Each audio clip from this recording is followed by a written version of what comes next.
पूर्वी उत्तर प्रदेश में निवेश भी आ रहा है और पूर्वी उत्तर प्रदेश की अर्थव्यवस्था भी उसी तेजी के साथ आगे बढ़ी है जिस तेजी के साथ पश्चिमी उत्तर प्रदेश, मध्य क्षेत्र और बुंदेलखंड का क्षेत्र आगे बढ़ रहा है मजबूती के साथ, तेजी के साथ। कोई आज अंतर,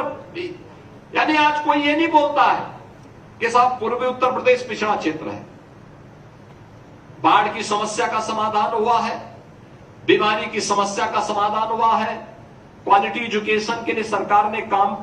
मजबूती के साथ आगे बढ़ाया है, एम्प्लॉयमेंट के लिए अवसर उपलब्ध करवाए हैं और अब पूर्वी उत्तर प्रदेश विकास के पायदान पर किसी से पिछड़ा नहीं है, बल्कि तेजी के साथ भारत की अर्थव्यवस्था को एक नई ऊंचाइयां प्रदान करने के लिए विकसित भारत का संकल्प प्रधानमंत्री मोदी जी का है। तो विकसित भारत तब जब विकसित उत्तर प्रदेश होगा और विकसित उत्तर प्रदेश तब जब पूर्वी उत्तर प्रदेश, मध्य क्षेत्र, बुंदेलखंड और पश्चिमी उत्तर प्रदेश जब मिलकर के विकास के उस पायदान पर अपने आप को तेजी के साथ आगे बढ़ाएंगे। आत्मनिर्भर और विकसित उत्तर प्रदेश की उन परिकल्पनाओं को साकार करने के लिए पूर्वी उत्तर प्रदेश तेजी के साथ आगे बढ़ा है। मुझे पूरा विश्वास है कि जो ये गति चल रही है, जिस मजबूती के साथ इस गति ने प्रगति की रफ्तार पकड़ी है, यही प्रगति उत्तर प्रदेश की समृद्धि का कारण बन रही है। और मेरा मानना है कि अगले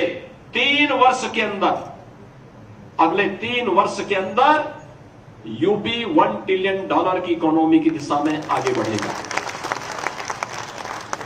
हमने पिछले 9 वर्ष में अपनी अर्थव्यवस्था को 3 गुना करने में सफलता प्राप्त की है। यहां की प्रति व्यक्ति आय को 3 गुना करने में सफलता प्राप्त की है और ये सर्वसमावेशी विकास के उस आयाम को हर गांव, हर गरीब, हर किसान, हर नौजवान और हर महिला तक पहुंचाने के लिए जो सरकार के द्वारा किए गए प्रयास हैं,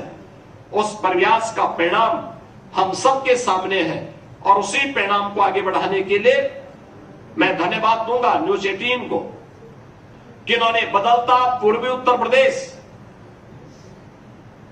इस विशेष कॉन्क्लेव को राज्य मुख्यालय से हटा करके पूर्वी उत्तर प्रदेश के केंद्र बिंदु गोरखपुर में करने का कार्य किया है। क्योंकि गोरखपुर केवल गोरखपुर नहीं है, पूर्वी उत्तर प्रदेश का एक महत्वपूर्ण केंद्र तो है ही। नेपाल और बिहार, पश्चिम उत्तर बिहार का भी एक महत्वपूर्ण केंद्र है, जहां की एक बड़ी आबादी अपने शिक्षा के लिए, अपने स्वास्थ्य के लिए, अपने व्यापार और रोजगार के लिए गोरखपुर पे निर्भर करता है या वाराणसी पे निर्भर करता है। इन क्षेत्रों में इस प्रकार का कॉन्क्लेव लोगों के दृष्टिकोण को आगे बढ़ाने में मदद करता है, नौजवानों के लिए एक नया अवसर प्रदान करता है। हमारा युवा अपनी प्रतिभा से, अपनी गति से